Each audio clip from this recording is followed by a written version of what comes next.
Welcome to Soundbreaker. In today's episode, we're talking to Monica Corton, who is the founder and the CEO of Go to 11 Entertainment.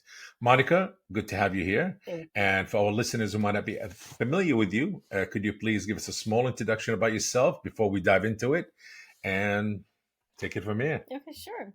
So, I've been in music publishing for over 30 years, and I ran a company called Next Decade Entertainment for 27 of those, which was an independent administration company. And our clients included Vic Mizzy, who wrote the Addams Family theme, the band Boston, Harry Belafonte.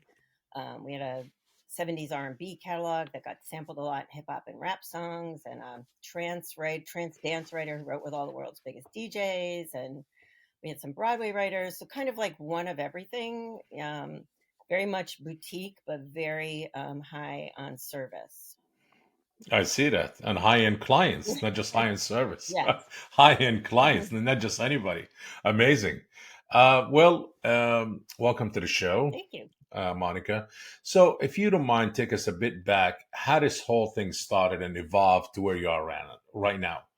I know you gave us a brief that you who you worked for, but before that, Before like that. your passion and your love for music, what drove it? What drove that passion? What ignited? What made you take that path to evolve more and more? I mean, I started playing instruments in the third grade, so music was always a big part of my life, both Yeah. singing and instruments. And I went to college. I went to the Hart School of Music for music. I have two music degrees, one in flute performance and one in music education. And I also have a special educational certification in the Kodai method, which is a method of teaching choral music to mostly elementary school, where you combine teaching culture and music at the same time.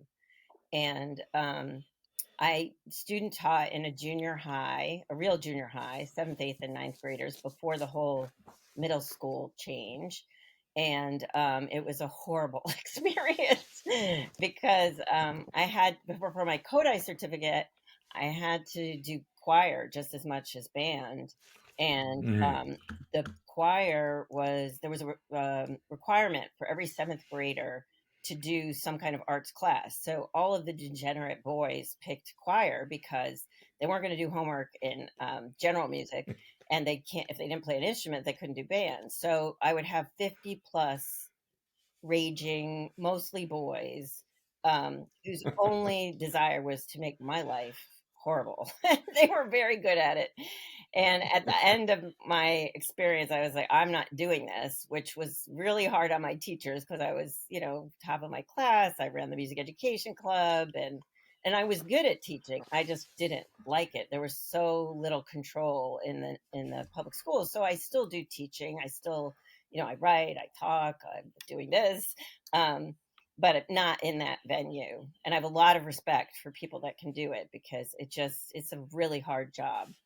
And it's gotten harder with, schools not funding music. So, Yes. um, Why they're not funding music anymore? That's really well, they, not trying to get political. Just yeah, no, well, there's a big push to pass tests, the sort of science, math, English, language arts. And they think music doesn't add to that, even though there's tremendous mm, amount of research that shows that music actually enhances all of those things, particularly math, and also uh, learning how to work with people. Because if you're in an yes, ensemble, you have to listen to each other. You have to blend with yes, each other. It's like sports in the way you work as a team, but different because you're using different skill sets to accomplish playing in a group. And but for whatever reason, there is now sort of a movement. It's called the STEAM movement, which the A is arts, and they are trying to now incorporate arts as part of that. But most schools, especially in areas that don't have a lot of money, they don't mm, have art, they don't have music. Actually, it's one of the reasons I think hip hop sort of came to be, because a lot of the urban schools, they didn't have a lot of resources when it came to those things. So they were yeah, trying to be creative in the only way they could, by by rapping. And I don't know if that's true. It's just sort of, there's a lot of correlation in the timing of when schools lost their money for music and when hip hop really came to be. It's funny that they don't think music is should be part of it, and it's they focus more on science. It is, I think, music is part of science. Why? And right now, music is being used actually for therapy and healing, Yeah. for mental and physical Yes. therapy and healing. I came across a lot of tech music startups, and that's what they do. Yeah. The technology with AI and all of this, it heals you from depression or many things, actually. Yeah. Many things. Yeah, I was shocked. I was like, Yeah. wow. There's research. And it does make sense when they broke it down to me. It does make sense. Yeah. Well, also, there's a lot of research with Parkinson's patients. They when they hear music, if you allow them to dance, they can dance like with the full use of their body. But the minute that Wow. music stops, they have all of the problems they have walking, or there's a lot of issues with Yeah. mobility with Yeah. Parkinson's. It's so Yes. Yeah. there's all kinds of research and proof that of the value, Yeah. but we're still, a country that's like tied to these tests. And I think we're paying the price for it now because, our kids aren't really Mhm. keeping up with kids from the rest of the world who are getting Correct. more cultural experiences. Yes. Yes. Well, let's talk about your latest venture, that you led and you founded, Mhm. Go to 11 Entertainment.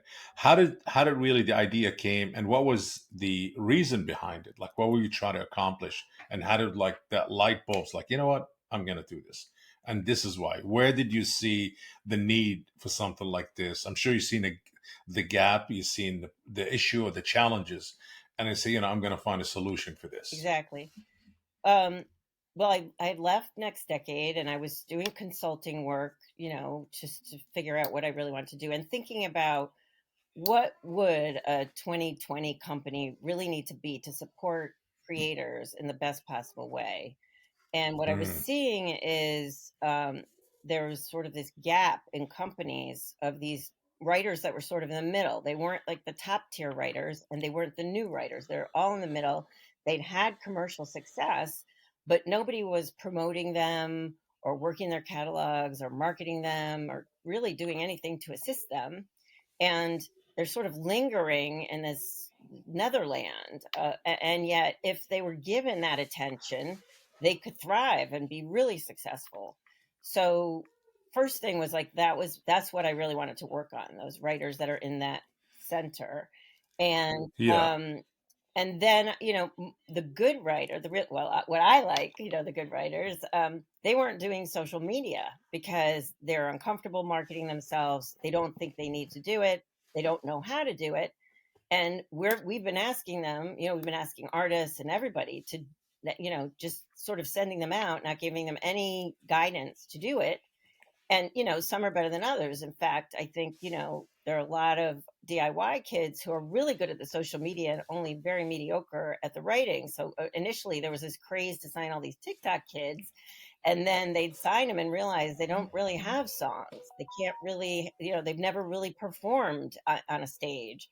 So I felt very sure that we needed to find a solution for the social media piece, and a part of our administration platform includes doing social media for them and with Hmm. them and giving them skills. Now there's a lot of AI tools that make social media much easier, and um, Correct. Yes, there and we is. can do that for them, and we can also teach them. So there's a combination, and build that piece for them. The other area that's always driven me crazy is that the industry at large doesn't really promote the people that actually write the songs. They don't talk about their names, and they don't explain how nothing happens at all until a great song's been written.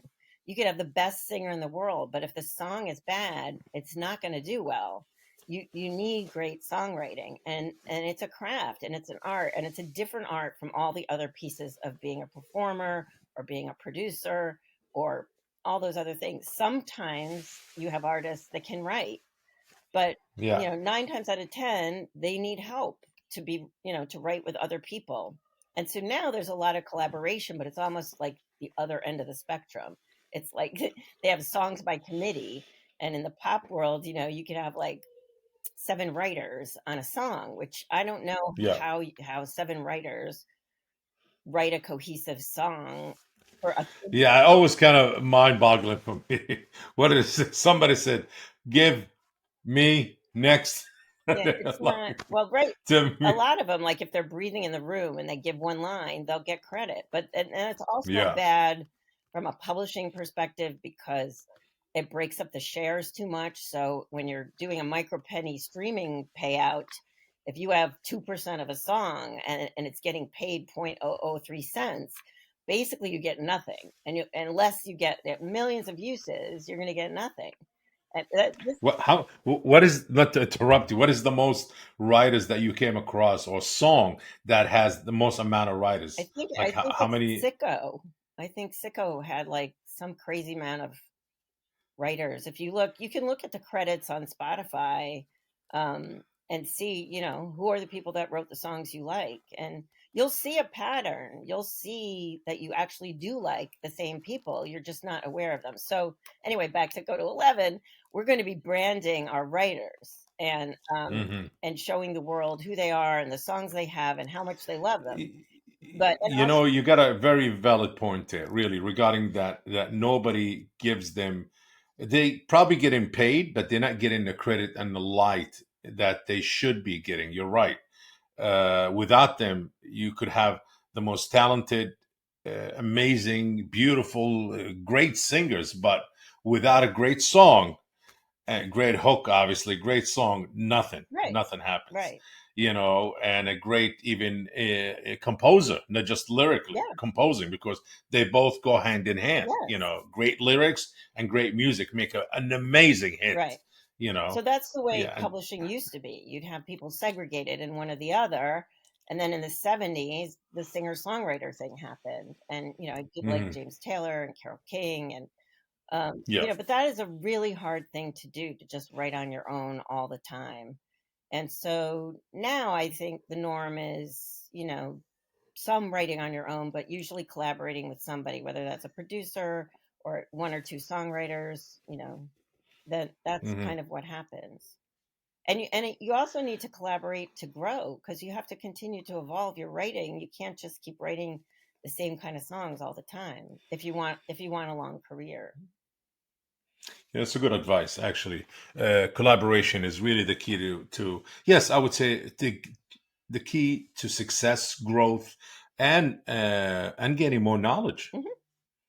Yeah, Yes, expanding absolutely, expanding absolutely, sort of yes, your musical palette.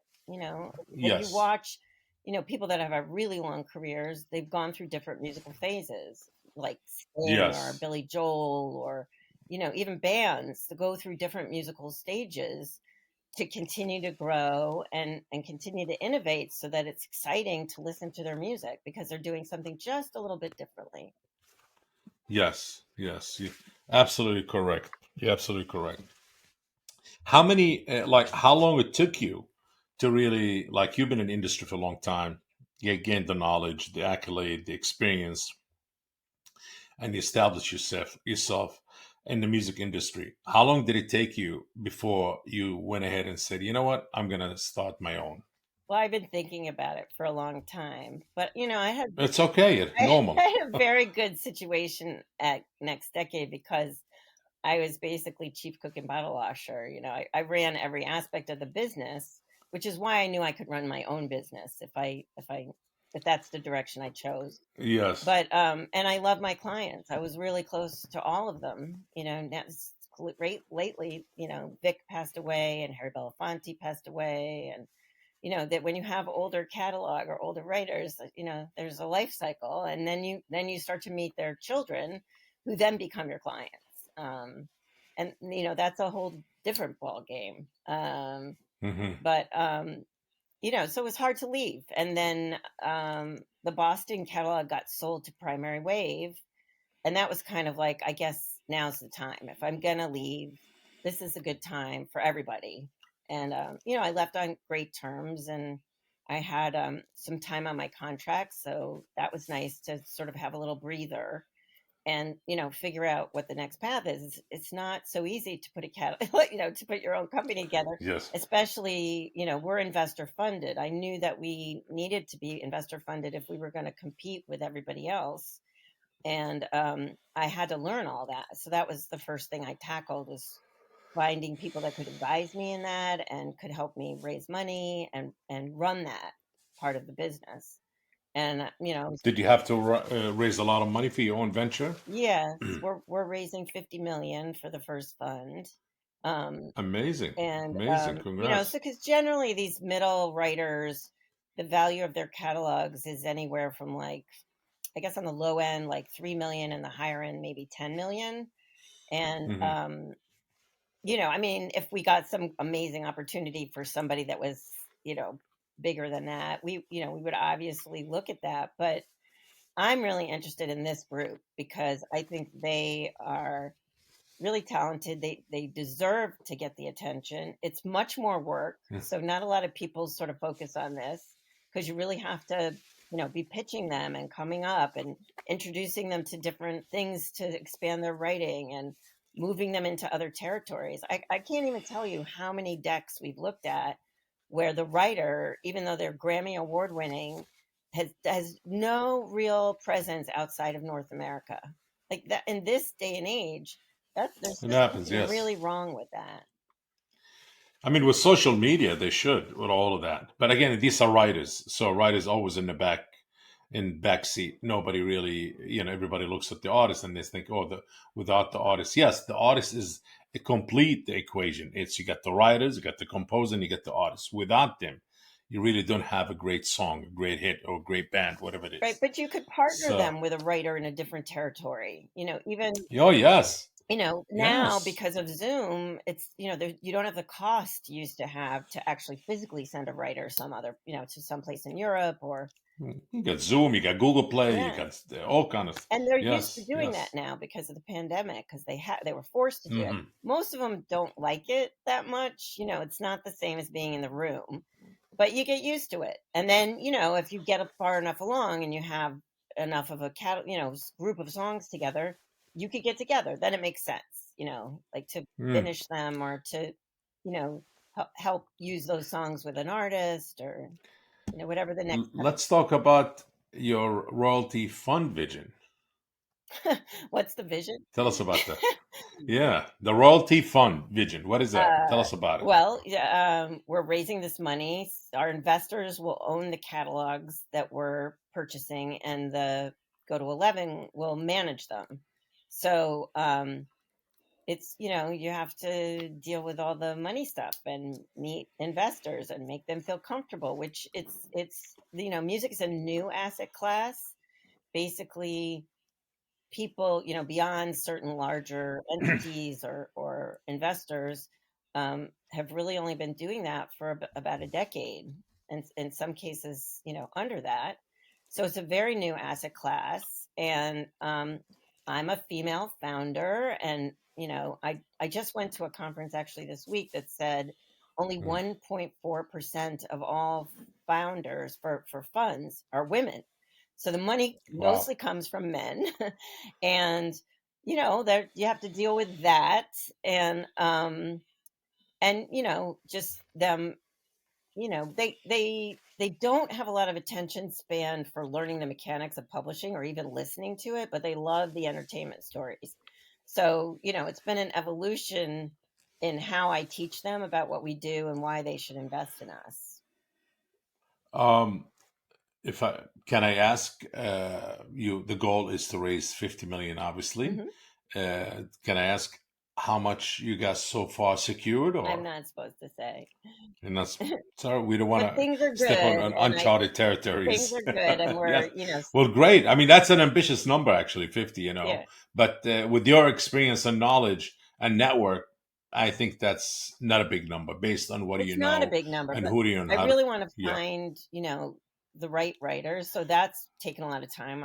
We've looked at like over 160 decks at this point, and I really only have like 10, maybe 9 or 10 things in play right now. So, some of them we've bid on that we got outbid because they got more money and that's what they really wanted. That's not, we're not going to pay just top dollar. That doesn't make sense to me. Yeah. But they will come to us and stay with us because they want their catalog to be worked and they want a legacy. And it's not that we're not going to pay. We're definitely going to pay a fair price, but we're not going to be outbidding them like what Hypnosis was doing. Uh, I mean, I do see a lot of PE firms right now focusing more and more also, or adding to their spending or buying catalogs, music catalogs. A lot of the PE firms going also towards that, Right. But they don't know grabbing as anything much. about administration. So they have to No, rely on a no, third no. party being their Somebody administrator. like you. And well, we're Yes, not doing administration for other people. We're only doing administration for people for whose your own catalogs we catalogs. own, Yeah. whether that's a co-publishing deal or full publishing or some part of their publishing. And we're also investing in other, sometimes they want to sell their writer share. We're also buying masters if the masters are part of the publishing that we own, unless those masters are so amazing that it makes sense to just buy them on their own. And You got your hands full. yeah, and producer royalties. So, basically what everybody's doing in the publishing Hmm. side. And, I've managed all those things. Mr. Belafonte had masters that we represented for him. And because I've also done music supervision, I have the licensing background for both sides. Um, Monica, what is next for uh, Go to 11 Entertainment? We have to fully launch. We have to finish signing writers and get going. The funny thing is that When is the anticipated launch date? sometime next year it'll definitely happen. Sometime. Is it beginning the first, second quarter, I would say or by third second quarter? quarter, definitely. Amazing. So before the summer, Go to 11 Entertainment should be up, live, and Yeah, running. I mean, I'm administering one of the clients that we're going to buy right now, so it's not like I haven't been doing that. And I've also been doing music supervision stuff. So even though I have this sort of hiatus putting Go to 11 together, I've still been very involved in publishing. How do you value, from your experience, a catalog? If I'm a writer, I have a catalog in my head. I have a certain number. And how do you take that number and say, you know what, Bob? Yeah, we're gonna do the deal. In your head, wow, this catalog is worth more. Or no, this person is not even halfway or even 25% of what the catalog is worth and what would bring. Well, the first thing I do is listen to the music, which I've found out is sort of unique for buyers, which I find very bizarre. But I listen to the music and I determine whether I think we can license it around the world. Is there enough Mm-hmm. material there that we can really grow it? And then once I'm convinced, that the music's there, then Jamie, my business partner, who's the fund guy, um, he Mm-hmm. he runs the numbers. And we joke that we've been giving each other a doctorate in each other's fields because I really needed to understand the fund world, and he really needed Yeah. to understand the publishing world in order to help us do the valuations. And so he runs them, and then I we work together to build in what we think the growth is, Mm-hmm. and which we do in a very conservative way, and then we're meanwhile we're constantly talking to the representative of the writer, and we have meetings with the writer because I also have to see that they want to work with us. We're not only signing their catalog, but we hope to do also go forward with all of them. And Mm-hmm. you need to know that you can work together. So you need to know that somebody's serious about their craft, that you're aligned in the same way, um, that they're interested in us doing social media with them, and the branding, and taking advantage of like the whole structure of the platform. So so once we go through that, then we offer a letter of intent, and people will tell you, the area they like to. I would say a lot of them aim high. um, And we try to meet that, or show them the benefit, of, maybe it's not quite what they're looking for, but they're going to get all these other things that eventually, Hmm. because the branding part is ongoing. That's NIL, rights, and that they've never had before because nobody does it for songwriters. Hmm. And you buy all genres of music All catalogs? Any genres, particular and genre you focus on? yeah, I mean, I would say, save for hip hop and rap that can't be played, can't be Mhm. licensed. Um, and uh, I'm not so as strong in country because it's not a genre Hmm. I've worked in that much. Um, but I like the pop country stuff, which to me is very much, sort of 70s, like James Got Taylorish it. kind of stuff. Or sometimes it has a rock band, or sometimes it has, like I love the Warren Treaty. They have like an R&B slant. So, um, like, although for some reason they're put in the country catalog. So, it depends. I don't We're genre agnostic. I'm looking for the best music that I think we can be passionate about for licensing, and that we can be successful licensing. And publishing has so many different avenue of incomes, Yes. Yeah. and many people are not aware of it. I No. mean, there Yeah. is, you got the streaming, the mechanical, the Synchronization, performing, the synchronization, and synchronization, print. the neighboring rights, and Well, all of neighboring that. rights is a master royalty, but we actually Hmm. we do have a neighboring rights expert that's working with us, named Susan Cotchin, who works in Australia, but she's been in the neighboring rights business almost since the beginning of neighboring rights. So she Wow, really amazing. understands all. Neighboring rights makes publishing look easy. Every country has different rules, and it's very particular. And they have, some of them have AV rights and neighboring rights, some don't. It's really hard. So you need somebody that knows that world. Um, Amazing. yeah. Any particular advice you would like to give people who are starting out in the music business, who really right just trying to carve their way and they think it's the right thing to do, or should I find another profession? Build your craft, spend a lot of time Build, write with all kinds of build your people, craft. write even in genres that you're not really into, just to learn what that looks like.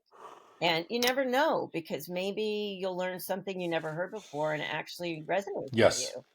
I was correct. talking to a Canadian writer yesterday who's a pop writer, and I asked him Yeah. if he was ever interested in writing K-pop, C-pop, or J-pop, because that music is moving more into American pop, and they like writing with Mhm. American writers. And then it sometimes transfers to here, but mostly it's huge in Asia. And Mhm. he was interested. So, and we have several Asian sub-publishers who, Mhm. they're interested in working with American writers. So that's an area he had never really thought of, and he's working on lots of different genres, but not that. Huh. Interesting. Anything else you'd like to promote and to be on the lookout for? Uh, I think, for so many of the writers, even ones that are signed to, mm, significant publishing companies, they really don't understand how publishing works, and they're not really checking their statements, because I knew that the state of administration was not in the greatest place when I started this, but actually looking at all these catalogs, it's far worse than I ever imagined. And that wow. you'll find songs registered with the wrong share, songs not registered at all, songs with the wrong title, no songs that, a lot of time, like at Next Decade, people write the wrong title, and then it goes into some miscellaneous category, or they'll just. But that should be all on a database, on everybody's database. but Like, but these so things don't get mixed Yeah, but up these and mash up. do-it-yourself writers don't know how to do that. And then you have all the consolidation of the catalogs. Yes. So, for example, one catalog we That looked at, makes things they were worse. initially signed at Bug Music and Happy. Yeah. And then Bug Music was bought by BMG, and the royalties and all the data was transferred into BMG's system. And then BMG updated their system into a totally new system and transferred the rights again. And their catalog, is a complete mess. Like, they have songs, most of Wow. the songs they own either 50% or 100%. And there's all kinds of claims for 25% and 33 and a third percent. They're all wrong Wow. claims because the data wasn't checked after it was transferred. And they not really looking at Got their it. statement because they don't really understand publishing. So I Hmm. think Hmm. what the best thing is people should like take a basic publishing class or read a book or join the AIMP, the Association of Independent Music Publishers. Or come have a chat with you. Reach out to Chat you on with LinkedIn and me. say, And there are also a lot of good books about publishing written by yeah, publishers, and that's really your annuity. That's like the most important part of yes, your career, yes, and you yes, need to watch yes. it. Absolutely, absolutely. I mean, it's publishing is everything. Well, Monica, I want to say, thank you for joining us today on today's episode, Soundbreaker, and please follow us on socials and share, like, and spread positivity. Okay, sounds good. And yes, absolutely. Stay tuned for our next episode. Thank you, Monica. I really Thank appreciate it. you. This is fun. If you enjoyed today's episode, make sure to share the Soundbreaker podcast. And if you are joining us on YouTube, please like this video and subscribe to the channel. Until next time.